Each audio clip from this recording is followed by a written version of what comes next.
El agua corría como si quisiera llevarse con ella todo lo que la casa había acumulado en silencio.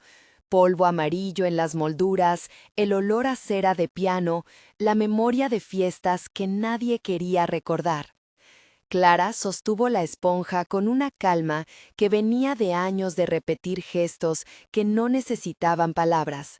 Sus manos, acostumbradas a la rutina templada del convento y a la precisión del cuidado, conocían el tempo exacto de un baño, ni prisa ni pausa, el calor justo, movimientos que devolvían dignidad.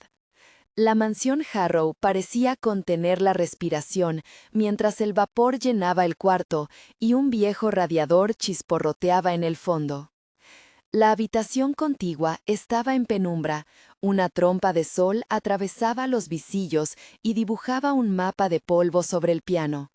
Por encima del silencio, la respiración de Benedict Harrow era un ritmo intermitente, sostenida por máquinas y voluntad ajena. Había sido magnate, una figura de esa clase de poder que deja huellas en los muebles y en los rostros. Ahora era un cuerpo dispuesto al reposo, una presencia enorme reducida a hilos finos de vida.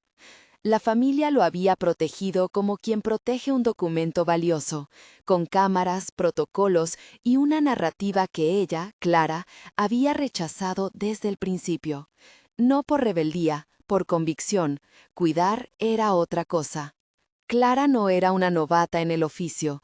Había estado en un convento hasta hacía pocos años, y aunque ya no vestía hábito, conservaba la disciplina del silencio y el contacto que no exige palabra.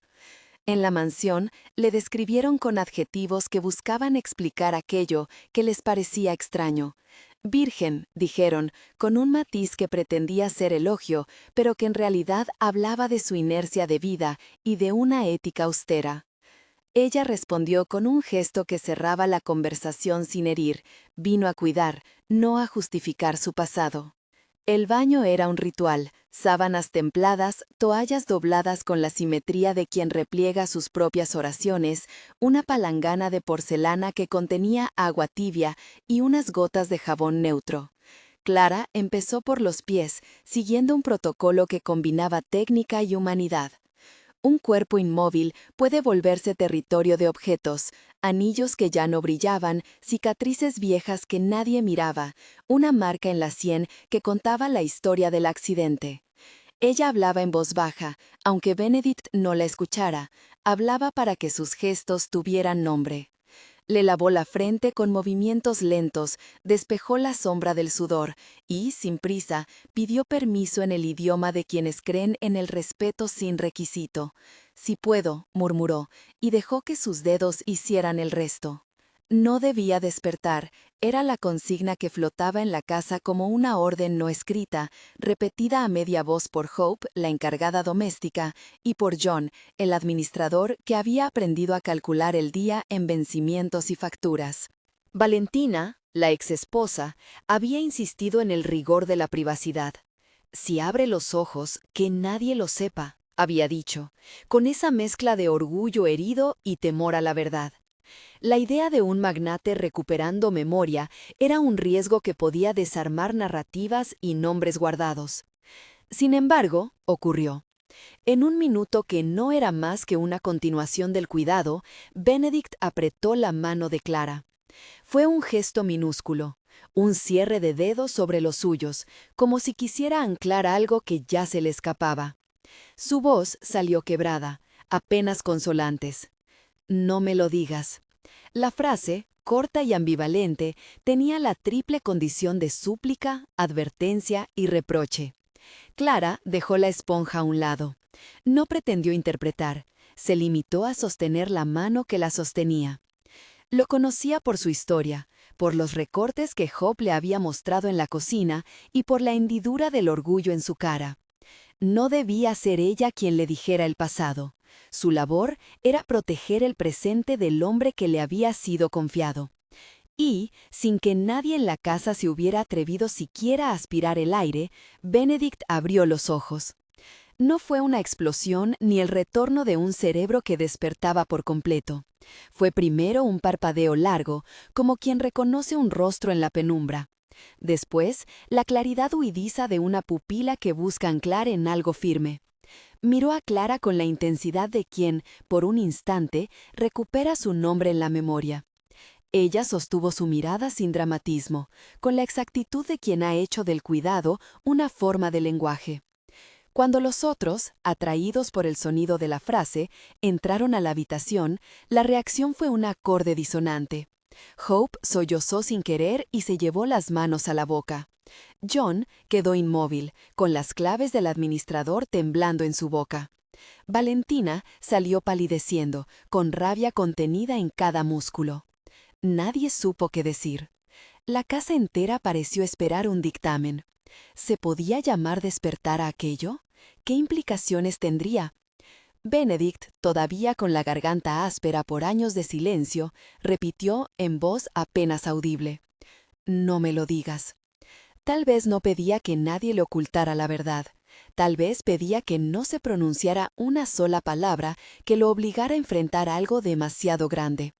Había en la advertencia una necesidad desesperada de proteger a alguien, o de protegerse a sí mismo de la devastación que las palabras podrían causar. El hallazgo fue casual, al menos en su forma de pequeña revelación doméstica.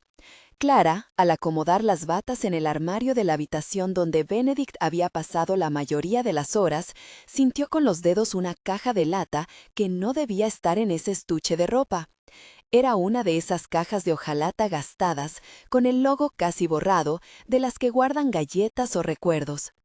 La arrugó Hope en la lavandería, había dicho a alguien. Nadie lo recordaba con precisión. Clara, que no hacía juicios apresurados, llevó la caja a una mesa y la abrió cuidadosamente, como si reconociera que algunos objetos contienen mundos que estallan al primer soplo. Dentro había una muñeca de trapo, pequeña, con hilo que asomaba en las costuras, un colgante de plata con una piedra verdosa que había perdido brillo, y un fajo de cartas atadas con una cinta que ya no era blanca, sino un tono de gris mate. La muñeca parecía mirarla con ojos que habían sido cosidos a mano. El colgante tenía inscritas unas letras apenas perceptibles. Las cartas estaban marcadas por una nota que se repetía en varias de ellas: «No olvido». Las palabras, escritas con diferentes manos y fechas, eran un hilo que atravesaba décadas. No era solo nostalgia, era una promesa insistente de memoria contra el olvido. Clara leyó la primera carta con el respeto que se tiene por los textos que han sido pensados para un destinatario íntimo. La letra era inclinada, como si la mano que le escribió hubiera querido inclinar el peso de la vida hacia el otro extremo. Hablaba de una niña, de un nombre, de una partida que no logró ser explicada. Y en un pliegue, escrito con tinta que ya no era del todo legible, apareció un apellido que a Clara le resonó de inmediato: Duarte Harrow. Isabela, un nombre completo que, al juntarlo con la presencia del magnate, se volvió un mapa con puntos en espera de conexión. Cuando mostró la caja en la sala, la atmósfera volvió a tensarse. Valentina se detuvo en seco, y, por primera vez, su máscara de control se fisuró. «Eso debe quedarse aquí», dijo en voz baja, con la rotundidad de quien pretende cerrar puertas. Su impulso era entendible. Un nombre puede ser una grieta en una pared que protege más de una verdad. Proteger el patrimonio, preservar la reputación, evitar escándalos, esas eran frases que circulaban en su boca como monedas de uso frecuente. Pero Clara no estaba allí para administrar imágenes, estaba para cuidar cuerpos, y si resultaba que un nombre dormido necesitaba ser llamado para recuperar la dignidad de alguien, su deber moral se lo pedía. Hope, con lágrimas secas en los ojos, asintió sin comprender del todo las implicaciones. John tuvo una reacción más calculada. Le preocupaba el efecto en la administración, en la prensa si se filtraba algo, en los documentos que quizás revelaran procedimientos de años. La casa era una maquinaria, y todo engranaje alterado podía desatar consecuencias operativas y económicas. Sin embargo, incluso John, que había aprendido a medir todo en plazos, vio en la muñeca una apelación que no tenía precio contable. La pregunta que quedó en el aire fue tan simple como temida. ¿Qué hacer con esa caja? ¿Desenterrarla del silencio era un deber humano o una falta de prudencia? Clara no tenía respuesta inmediata. Su convicción sobre el respeto y la dignidad pesaba sobre la balanza. Por otra parte, el nombre que asomaba en las cartas hablaba de una persona acaso privada de su derecho a saber. Fue entonces cuando apareció Sor Lucía. No la llamaron, vino por voluntad propia. La religiosa tenía la cara surcada por arañazos de luz y experiencia, años de mediación, de acompañamiento en velorios, de llevar palabras donde la gente no sabía cómo nombrar el dolor. Entró en la sala con pasos que no rugían, con una voz que sería de puente más que de sentencia.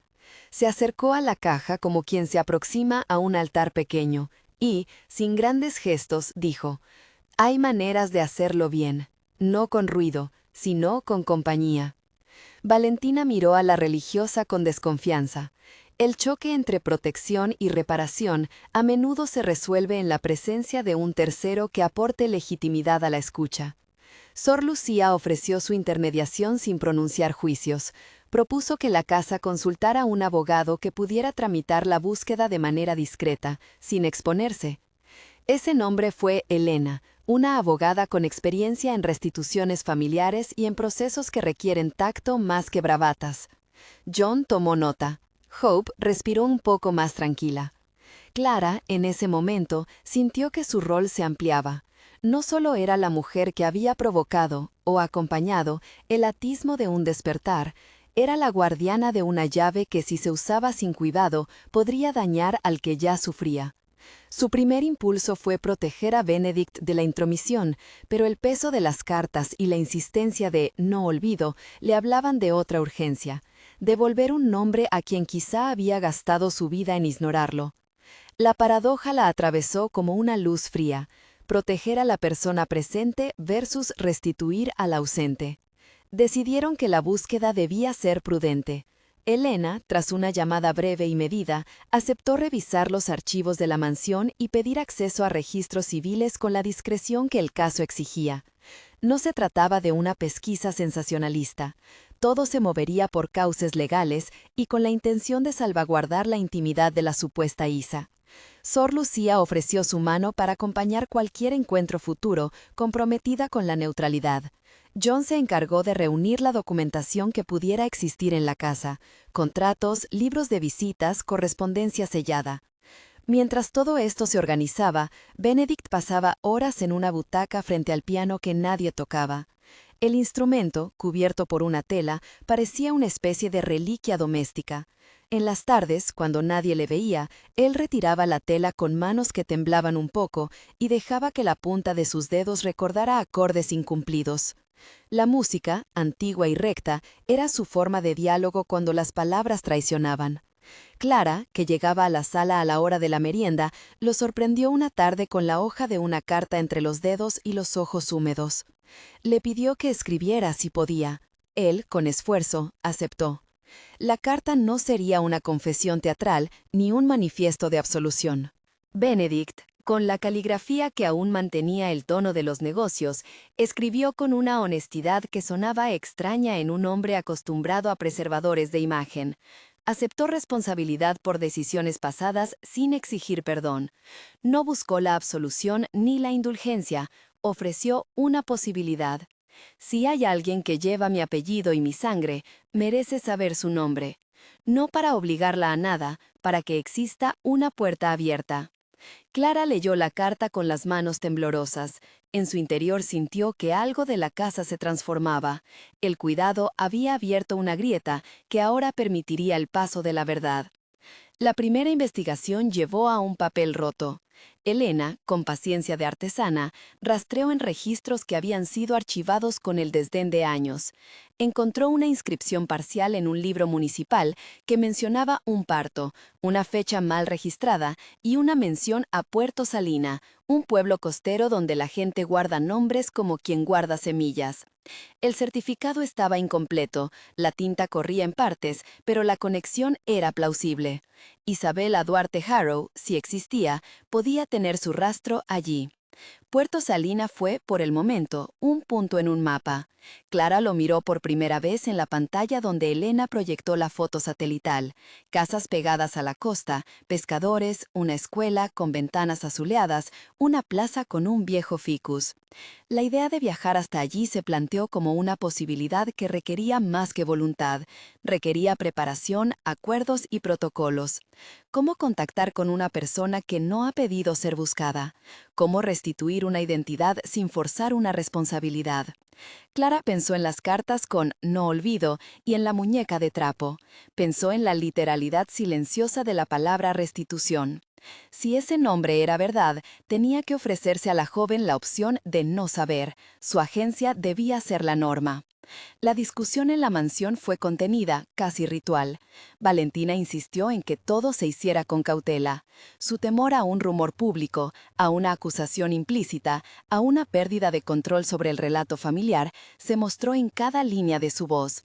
La casa se había ocupado durante décadas de borrar ciertos nombres y acunar otros en camas de privilegio.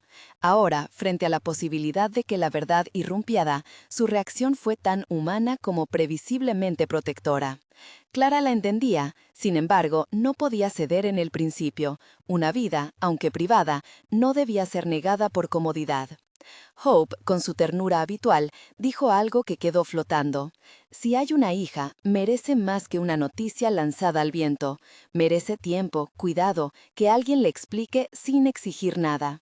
Fue una frase que resumió la ética del equipo improvisado que se formaba alrededor de la caja. Restitución con acompañamiento, no exposición. Sor Lucía ofreció un protocolo de comunicación, una carta mediada, entregada por una institución neutral, la escuela, quizás, y una opción clara de responder o no.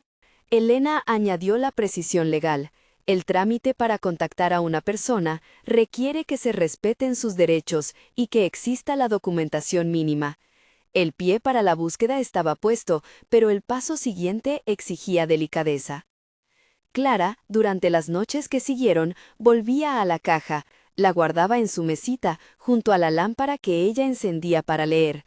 A veces sostenía la muñeca en sus manos y pensaba en la voz de Benedict, en su "no me lo digas", que podría significar tantas cosas. En su interior, Clara sentía la tensión entre la promesa de memoria, no olvido, y la advertencia de que el pasado puede herir. No había respuestas definitivas, solo un mandato moral, poner la verdad a disposición de quien la necesitara sin forzarla. El plan, por fin, tomó forma en semanas. Elena consiguió un expediente parcial que situaba el nacimiento en Puerto Salina. Sor Lucía se ofreció a hablar con la directora de la escuela si fuera necesario. John organizó la logística sin permitir filtraciones. Valentina, con reservas, aceptó que la casa cooperara, pero pidió condiciones: ningún anuncio público, ningún titular que manchara hasta una posible reconciliación. Claro, por su parte, entendió que su papel se ampliaba una vez más.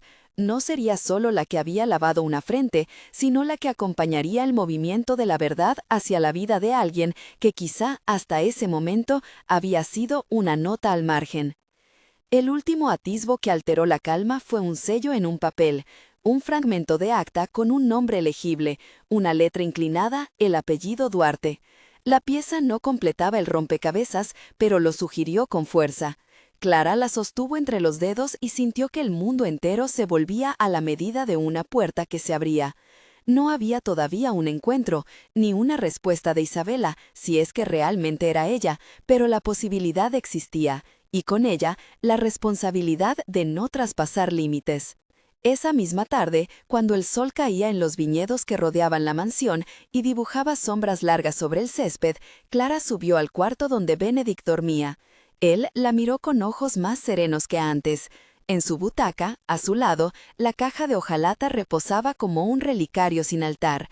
Benedict la observó y murmuró, con la voz que aún parecía hecha de escombros y arrepentimientos: «No quiero que la busquen por mí. Si existe, que lo sepan las manos que la encontraron. No me pidas que sea redención, solo pido que se hable con verdad». Clara asintió, sin prometer lo que no podía conceder. Le dejó una copia de la carta que había escrito, doblada en un sobre sin más sello que su nombre. Había en esa correspondencia una humildad que no buscaba absolución. Era un gesto de apertura y nada más. Ella salió de la habitación y en el pasillo tocó la muñeca de trapo con el dorso de la mano, como si fuera a pedirle permiso para seguir adelante. En el despacho, Elena trazó la ruta. Un viaje a Puerto Salina para verificar registros, una carta mediada que la directora escolar pudiera custodiar, una interlocución con la joven que respetara su tiempo. Sor Lucía ofreció su nombre como garante. Valentina revisó la lista y, con la firmeza de quien protege lo propio, dijo una condición inamovible: si esto sale mal, debe quedar entre nosotros. Su voz no era la de la villana, sino de quien teme perder lo poco que controla. Clara miró a todos y, por primera vez, sintió que no estaba sola. Había manos dispuestas a sostener la búsqueda con un hido de legalidad y otro de compasión. Antes de partir, Clara fue a la cocina y, sin que nadie la viera, escribió una nota breve que dejó junto a la caja. Para quien recuerde. No era una promesa ni una invocación, era un gesto, la simple transacción de una memoria a otra. Luego guardó la caja en su bolso, junto a las cosas que se llevan cuando se va a buscar un nombre: mapas, una brújula que no mide distancias sino decisiones y la firme intención de no convertir la búsqueda en espectáculo. La noche anterior al viaje, la mansión pareció contener el aliento. El piano quedó cubierto, pero no silencioso del todo. Unos acordes asomaron en la madrugada, bajos y rotos, como quien hace un ensayo para una despedida. Clara durmió poco. En sus sueños, la muñeca de trapo se mezclaba con la figura de una niña corriendo por la playa de Puerto Salina. No supo si el sueño era advertencia o impulso. Por la mañana, cuando el coche salió por la verja principal y el viñedo se fue haciendo pequeño, Clara sostuvo la caja en su regazo. Al lado, John conducía con la seriedad de un hombre que no quiere que nada se filtre. Atrás, Elena repasaba papeles. Sor Lucía tomaba un rosario sin rezarlo en voz alta. La mansión Harrow quedaba detrás como un dibujo que se borra lentamente, con sus secretos envueltos en vapor y cera. Al cruzar el puente que daba hacia la costa, la neblina matinal se abrió y dejó ver el mar. Puerto Salina esperó con la sencillez de los pueblos que han visto pasar embarcaciones y buenas noticias por igual. Clara, al bajar del coche, sintió la arena en sus zapatos y la posibilidad de que una vida, una identidad, pudiera ser restituidas por el acto más simple: decir un nombre con respeto. El primer paso en la investigación no fue un interrogatorio, sino una conversación en la plaza, bajo el ficus que todo pueblo guarda. Una vecina, de manos ásperas y voz rápida, recordó una mujer joven que había trabajado en una fábrica hace años y que se marchó sin dar muchas explicaciones. Otra contó una historia sobre una tía que cuidó a una niña por un rato, fragmentos que, unidos con paciencia, componían una imagen parcial. No había la certeza que buscaban, pero sí pistas: una escuela donde la joven había pasado por grados, un nombre que aparecía en un libro de asistencia. Cuando Elena pidió acceso a registros en el ayuntamiento, el funcionario, sorprendido por la discreción del pedido, abrió un cajón polvoriento. Dentro, una hoja con un sello imperfecto, un nombre escrito con tinta que había sido rozada por agua. Allí, apenas legible, apareció: Isabela Duarte, fecha y una anotación a lápiz: Harrow. La emoción en el grupo fue contenida, como si supieran que el hallazgo era un puñado de tierra que podía sembrar algo grande, o nada en absoluto. Clara sostuvo la hoja entre sus dedos, consciente de que lo que tenían era un fragmento. No obstante, el simple hecho de que el nombre existiera en un respaldo oficial les daba permiso moral para intentarlo. Pero intentarlo significaba acercarse a una vida que no les pertenecía. Por eso, antes de cualquier contacto, acordaron un protocolo. La directora de la escuela recibiría una carta simple, no acusatoria ni dramática, que proponía una reunión mediada y ofrecía opciones. Nadie prometía nada que no pudiera cumplirse. Esa tarde, ya de regreso, Clara se detuvo frente al mar. El viento olía a sal y a algas secas, las gaviotas se lanzaban como flechas. Pensó en la frase de Benedict: «No me lo digas». ¿A qué se refería? ¿A un nombre que arrastraría culpa? ¿A una verdad que pondría en evidencia errores? Clara no encontró una sola interpretación que fuera válida para todos. Comprendió, sin embargo, que su tarea no era imponer sentido, sino permitir que la gente encontrara el suyo. Al volver a la mansión, los preparativos para el encuentro comenzaron. Elena redactó la carta con un lenguaje que no exigía, sino ofrecía. Sor Lucía tomó la responsabilidad de entregar la carta en mano a la directora, con un sobre que decía solamente «para Isabela, si así lo desea». Valentina aprobó el texto bajo protesta, y John organizó el envío de la misiva de manera que no dejara rastros públicos. Hope se ocupó de doblar la ropa y de poner un té caliente en la mesa, como si el acto cotidiano de hospitalidad pudiera insuflar calma a la espera. La carta partió con la discreción de quien envía un gesto y no una noticia. Detrás de cada palabra había una intención: devolver un nombre sin obligar respuesta, ofrecer presencia sin condicionar perdón. La espera de la reacción fue un tiempo nuevo para todos, un tiempo hecho de pequeñas vigilias, de pianistas que practicaban acordes lentos, de manecillas que avanzaban sin prisas.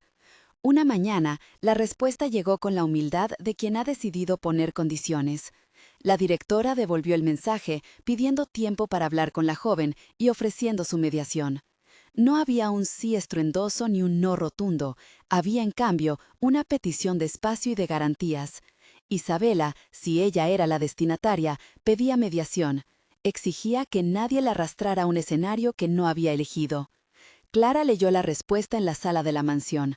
Ahora sí, todo estaba en marcha.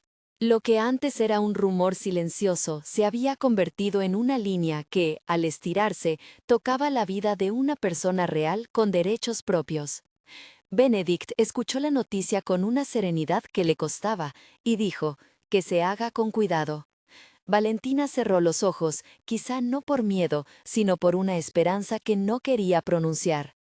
Al cierre de esa jornada, la caja de hojalata volvió a la mesa donde Clara la había encontrado. La muñeca miró a todos con sus ojos de trapo, y la nota, «no olvido», parecía brillar con una luz nueva, menos acusadora y más implorante. Había en el aire la sensación de que una conversación estaría por comenzar que no tendría como objetivo absolver ni condenar, sino restituir el derecho a un nombre. Clara se quedó un rato más sentada frente al piano, con las manos cruzadas sobre las rodillas. Pensó en la fragilidad de las palabras y en la manera en que una mano que lava otra puede, sin querer, remover capas que estaban cementadas con polvo. Recordó también la advertencia de Benedict y sintió que la prudencia debía ser su compañera. Tenía que permitir que Isabela decidiera, que la verdad se manifestara sin coacción. En la mesa de trabajo, Elena ordenó los papeles para el viaje de regreso a Puerto Salina en caso de que fuera necesario, y Sor Lucía escribió en su cuaderno una lista de cuidados para el primer encuentro: respeto al espacio, ofrecer opciones, permitir silencio. John programó la salida del coche con la precisión de quien evita sorpresas. Valentina, aún tensa, ofreció una condición final: que la familia no tomara la iniciativa para hablar públicamente sin un acuerdo previo. Así quedó la noche, la casa vibrando con expectativas contenidas, la caja de hojalata como testigo mudo y Clara en su cuarto con la muñeca de trapo en la mesita. No había certezas, solo caminos que se abrían con la lentitud de quien sabe que la reparación no admite prisas. Ella cerró los ojos y, antes de dormir, susurró una frase que podría ser una plegaria o una resolución: que se haga con cuidado. Luego, en la oscuridad, oyó de nuevo la frase de Benedict, no como una advertencia final, sino como un llamado a respetar la voluntad de quienes deben decidir su propia historia. La mañana después de que la carta fue aceptada por la directora, la mansión parecía moverse con la misma lentitud ritual, como un reloj grande. Cada persona en su esfera, cada gesto con intención de no romper el vidrio que contenía todo aquello. Clara se levantó temprano, con la sensación de que ese día habría que sostener dos geografías al mismo tiempo: la que latía en la casa Harrow y la que quizás palpitaba en una cocina modesta de Puerto Salina. Se vistió sin prisa, eligió una blusa sencilla, una bufanda que no llamara la atención y guardó la caja en su bolsa como quien lleva consigo una promesa sin fecha. Antes de salir, fue al cuarto de Benedict, Dejó la carta que él había escrito en la mesita junto a la lámpara y apoyó la muñeca de trapo sobre el edredón, sin dramatismos, como quien posa una ofrenda discreta. Si esta historia te está tocando, quédate hasta el final y cuéntanos en los comentarios qué habrías hecho tú si encontraras una caja parecida. Suscríbete para acompañar la próxima etapa de esta búsqueda. El viaje a Puerto Salina no era largo, pero parecía más serio que la distancia física que separaba la mansión del pueblo. Los compañeros de viaje, Elena con carpetas, Sor Lucía con su cuaderno, John detrás del volante, no hablaron mucho. Cada cual repasaba las pautas que habían acordado: discreción, paciencia, ofrecer opciones claras a la destinataria, no invadir. Clara miró la caja, aquel relicario de hojalata que había comenzado como objeto doméstico y que ahora pendía entre dos vidas. Sentía la muñeca contra su cadera cuando el coche cruzó el puente. La muñeca era pequeña y ligera, y sin embargo parecía contener todas las preguntas. En Puerto Salina, las calles olían a mar y a pan recién hecho. La escuela donde se había identificado el nombre era un edificio bajo de paredes encaladas con ventanas que daban al patio y al mar a lo lejos. La directora, una mujer de mirada práctica llamada Marta, esperaba en la entrada con una calma que no era indiferencia, sino prevención deliberada. Antes de entregar la carta, Sor Lucía pidió un momento a solas con ella. Habló con la sencillez de quien explica el procedimiento paso a paso. La carta no exigía respuesta, solo proponía una reunión mediada. La joven tenía derecho a negarse, a pedir tiempo, a establecer condiciones. La escuela solo serviría de garaje seguro para la comunicación. Marta aceptó custodiar la misiva y prometió no abrirla en vano. Cuando la entregue, dijo Sor Lucía, será con respeto y sin prisa. Le pediremos que guarde la carta hasta que ella decida qué hacer. Marta sintió, y por un segundo, Clara vio en su rostro el recuerdo de alguien que había cuidado a otros niños y que comprendía el peso de una noticia que no es una buena noticia ni una mala noticia, es un umbral. Clara pensó en la nota que había dejado antes de partir, para quien recuerde. La frase, simple, volvía a sonar en su cabeza con la fuerza de lo posible. La entrega fue breve y meticulosa. Marta tomó el sobre, lo sostuvo un instante como quien sostiene un animal herido para comprobar que respira, y prometió de nuevo que contactaría con la joven con una invitación sencilla: conversar en la escuela, en un despacho pequeño y a puerta cerrada, con una figura neutral presente. Si la joven aceptaba, Sor Lucía sería la mediadora. Si prefería firmar por escrito y no ver a nadie, esa opción estaría disponible. La carta contenía la oferta de una primera conversación, sin demandas, y una copia de la carta de Benedict. Todo lo demás quedaba en manos de la joven. Los días que siguieron a la entrega fueron una sucesión de pequeñas vigilias, llamadas en horarios restringidos, chequeos de correo y la sensación de que la espera tenía un peso propio. El grupo en la mansión se organizó para no hacer ruido. Elena revisó documentos y opciones legales, John ajustó horarios de personal para no dejar huecos en la cobertura y Valentina marcó límites sobre qué podía decirse a medios o amigos. Clara, por su parte, volvió a la rutina del cuidado: el baño, las sábanas, la música del piano. Cada vez que pasaba por la caja, la tocaba con la yema de los dedos, como si eso la mantuviera conectada a la cordura de la empresa. La casa estaba pendiente de una respuesta que podía ser un sí o un no, y ambas posibilidades se trataban con la misma reverencia. Cuando el mensaje llegó, no lo hizo con estridencia. Marta escribió un correo conciso. La joven había recibido la carta, estaba dispuesta a conversar, pero pedía que la reunión fuera solo con una mediadora y que, por el momento, prefería no tener contacto visual con nadie del entorno familiar. Pidió tiempo para procesar, planteó la necesidad de que la primera vez no hubiera fotografías ni testigos innecesarios. Fue un sí medido, con condiciones claras. El alivio en la mansión fue contenido. Nadie gritó, nadie lloró en público. Se permitió que las emociones se filtraran en sus propios recovecos. Preparar ese primer encuentro fue un acto de cuidado en sí mismo.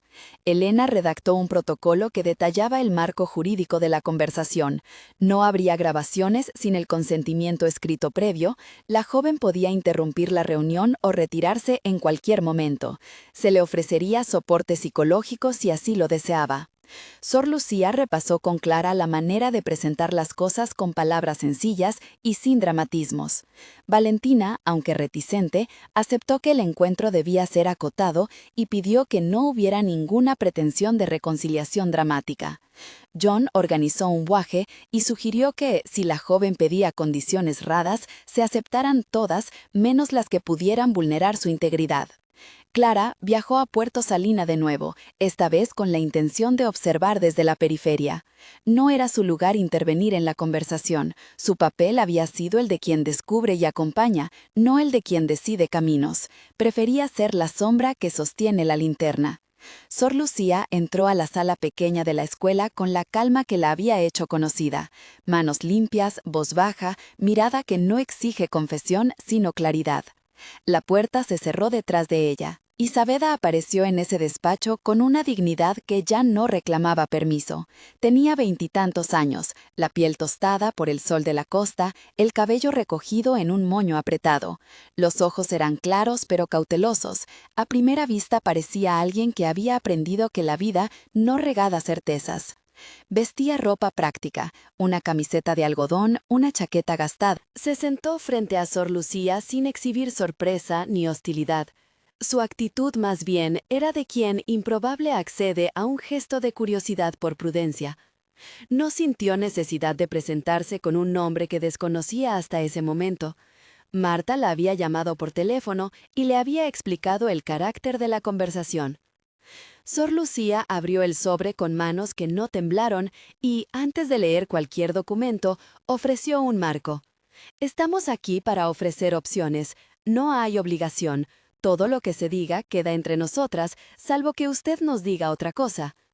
Isabela asintió y pidió que la carta de Benedict fuera leída en voz alta. Ella quería escucharlo antes de decidir si quería verlo o si quería tomar otra forma de contacto. Era una petición prudente, oír sin la presión de la presencia. La carta fue leída.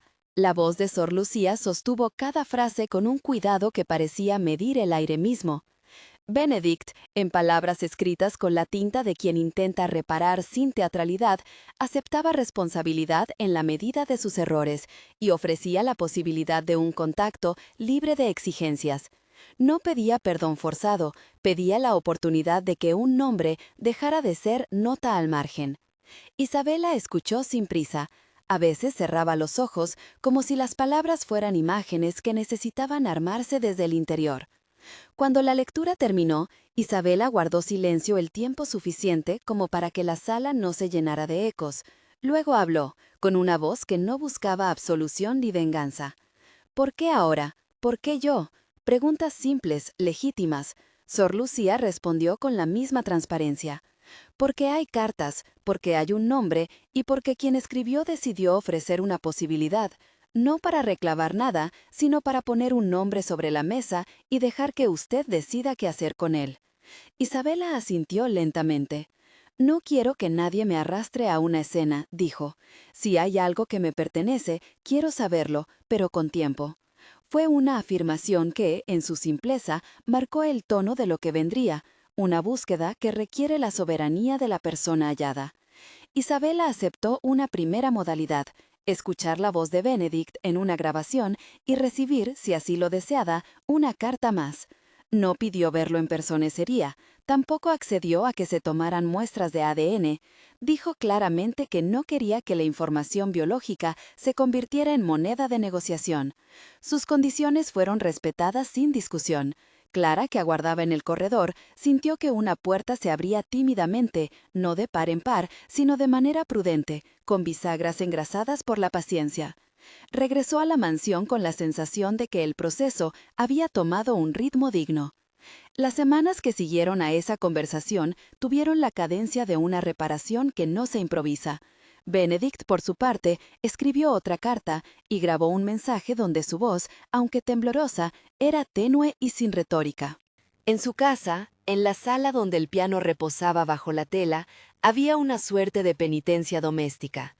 Tocaba, ensayaba y se detenía como si la música fuera el único lenguaje en el que podía ser honesto sin desmoronarse. Clara pasaba tarde sentado a su lado, sosteniéndole la mano y leyéndole noticias de Puerto Salina que no traicionaran la privacidad de la joven. A veces, Benedict lloraba en silencio y otras veces sonreía con una tristeza que no buscaba indulgencia. Su esfuerzo era humilde, ofrecer sin exigir. En la mansión, las tensiones internas se manifestaron de maneras humanas. Valentina, que durante mucho tiempo había tenido el control de los relatos y los espacios, mostró un desgaste del que no era culpable. Temía la exposición y a la vez no quería vivir con la sensación de haber obstruido el camino a alguien. En privado, se permitió recordar momentos que no había permitido que otros vieran. Fotos en las que Benedict parecía menos impenetrable y más confundido, cartas que nunca mostró y un miedo a la desintegración del orden que la había sostenido. John, entretanto, fue encontrando una manera de humanizar su cálculo. Empezó a pensar en la administración como gestión de personas y no solo de bienes. Hope siguió siendo el corazón de la casa. Su compasión no fue ingenua, sino activa. Cocinó para quien aceptara comida, dejó tazas de té en lugares donde sabía que las manos podrían necesitarlas. Isabela, por su parte, respondió con una mesura que sorprendía a quienes esperaban reacciones dramáticas. Solicitó leer las cartas en soledad, pidió que un psicólogo estuviera disponible si las emociones se volvieran inmanejables y requirió que cualquier contacto futuro fuera mediado, no por desconfianza hacia Benedict en lo inmediato, sino por el deseo de establecer sus tiempos. En su vida cotidiana, la joven trabajaba en una panadería y ayudaba por las tardes con actividades en la escuela. Su existencia no pedía ser un escenario para ajustes sociales. Quería soberanía. El respeto por esa decisión fue la clave que permitió que la historia transcurriera sin rupturas. Un día, Sor Lucía comunicó que Isabela estaba dispuesta a una conversación telefónica mediada. La joven aceptaba escuchar en directo a Benedict, a través de Sor Lucía como puente, sin presencia física inmediata. No era un sí total, sino un permiso para una primera palabra. La mansión se preparó con la misma discreción que había regido todo el proceso. Se arregló una pequeña sala, con 2 sillas, una línea telefónica protegida y un reloj visible para que nadie extendiera la conversación más allá de lo convenido. El día de la llamada, Benedict se sentó en su butaca frente al piano. Clara lo ayudó a acomodar la bufanda, a repasar las frases que quería decir y a respirar para que la voz no se quebrara en pedazos deformes. Él pidió, con humildad, que no hubiera exigencias. Quería contar sin pedir perdón impostado. Quería dar nombre. En la mesa, junto al teléfono, Clara dejó la muñeca de trapo como si la presencia de aquel objeto uniera el inicio y el presente de la historia. La llamada ocurrió con una solemnidad que no necesitó teatralidad. Sor Lucía puso el auricular cerca del pecho de Isabela y sostuvo el teléfono de Benedict con manos que parecieron medir el peso de cada sílaba. Benedict habló. Dijo lo que había escrito en las cartas, pero con pausas que revelaban su vulnerabilidad. Aceptó que había cosas que no podía reparar. Reclamó la posibilidad de que un nombre dejara de ser una sombra, y ofreció garantías de discreción. No pidió absolución, pidió la oportunidad de aparecer en la vida de alguien de una manera honesta. Al otro lado, Isabela escuchó en silencio. Hubo momentos en que su respiración se escuchó por el hilo telefónico. A veces se sintió el roce de su mano en la mejilla. A mitad de la conversación, Isabel intervino con calma y dijo, ¿puedo preguntar por qué ahora? Benedict respondió con una honestidad que no trataba de justificar, sino de explicar. La acumulación de cartas, la necesidad de reparar por parte de quien ahora estaba limitado en su capacidad de acción, su deseo de no morir sin haber intentado decir la verdad a quien pudiera ser su hija. Al final de la llamada, Isabela pidió tiempo.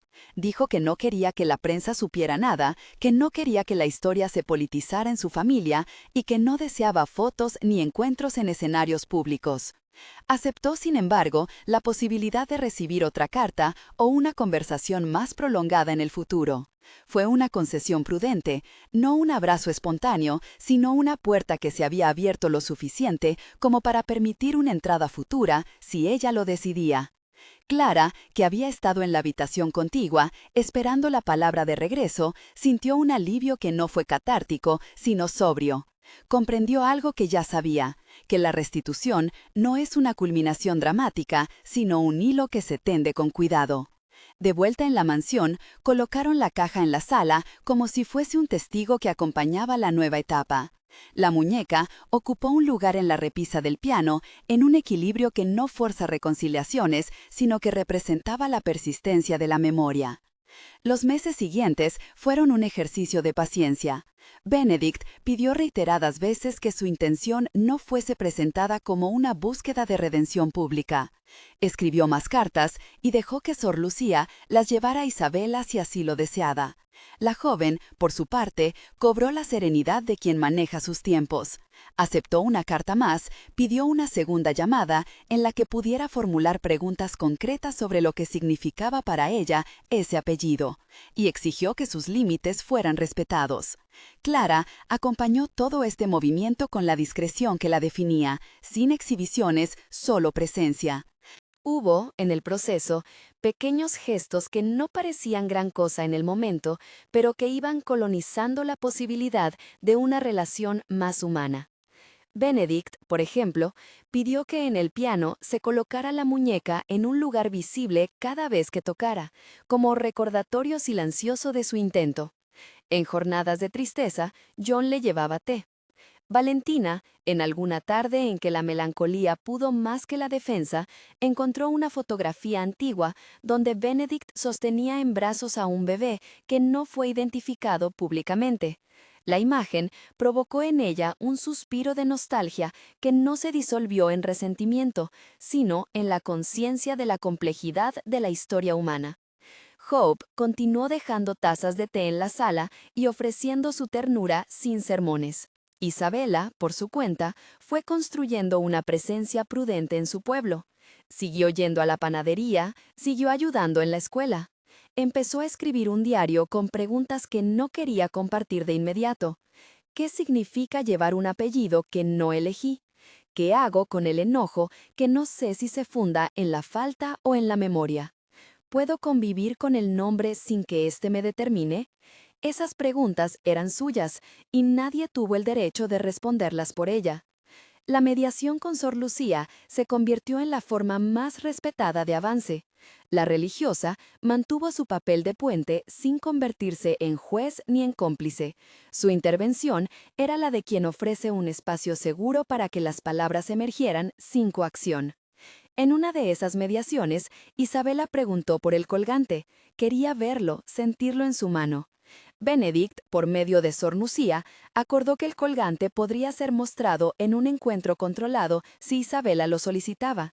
No pidió que ella lo aceptara, solo ofreció su existencia como un objeto simbólico. Isabela decidió, tras pensarlo, que recibiría el colgante en una caja sellada, sin contacto físico inmediato. Esa imagen, un colgante dentro de una caja, sobre la mesa de la escuela, con la luz del atardecer entrando por la ventana, fue solemne en su modestia. La decisión de Isabela de no precipitarse se sostuvo en sus límites y en una dignidad que pocos comprendieron fuera de su círculo. No buscaba venganza ni espectáculo, simplemente quería que su vida no quedara subordinada a una narrativa ajena. Clara aprendió a leer esas determinaciones como actos de soberanía. Restituir un nombre no implica simultáneamente exigir vínculos o perdón. Es una oferta, no una coacción. Con esa lección vivida, Clara volvió a su hogar junto a Benedict, con la conciencia de que el cuidado no era la misma cosa que la imposición. A medida que la relación entre las partes encontró un ritmo respetuoso, algunos miedos se atenuaron. La casa dejó de sentirse como un lugar que ocultaba cosas por miedo y empezó a ser un lugar que atestiguaba un intento. Benedict, en tardes largas, recuperó fragmentos de memoria que antes le habían sido inaccesibles. No era un despertar total, sino una cosecha de retazos, nombres, imágenes, el gusto del vino que le recordaba a una época de cenas largas. Escribía y corregía sus cartas y en ocasiones las dejaba para que Clara las leyera en voz alta. Ella, fiel a su postura, nunca sugirió cómo debía responder Isabela ni qué camino debía tomarse. Su labor era sostener la posibilidad de que la verdad estuviera al alcance de quien la ingresara. El proceso, como era de esperar, no estuvo exento de retrocesos. Hubo tardes en las que Isabela pidió silencio absoluto por semanas. Hubo momentos en los que la familia Harrow pensó que todo se desvanecía. Pero la constancia de las pequeñas acciones, una carta más, una llamada breve, un colgante dejado en custodia, demostró que la reparación se teje con hilos finos. El punto de llegada no era un abrazo escenificado ni una absolución mediática, era la restitución de un nombre y la oferta, sostenida en el tiempo, de una puerta abierta. Cuando, por fin, Isabela aceptó una visita controlada, no al ámbito íntimo de la mansión, sino a un espacio neutral designado por ambas partes, la emoción que se vivió no fue una explosión, sino una moderada reverencia. La mujer llegó acompañada de un amigo que la sostenía con discreción y se sentó frente a Benedict, con Sor Lucía a un lado y Clara al otro, pero a cierta distancia, para no imponer su presencia. Había una mesa pequeña entre ellos. En la mesa, la caja de hojalata había sido cerrada y puesta como testigo. Benedict, sin grandes gestos, se inclinó levemente hacia adelante. No pidió indulgencia ni se ofreció a disculpas que sonaran a espectáculo. Habló con honestidad medida. Isabela, que había llevado consigo el colgante en una cajita cerrada, lo puso sobre la mesa y lo abrió. Lo sostuvo en la palma de la mano por un instante, lo miró y lo dejó. No hubo abrazos forzados ni lágrimas a borbotones.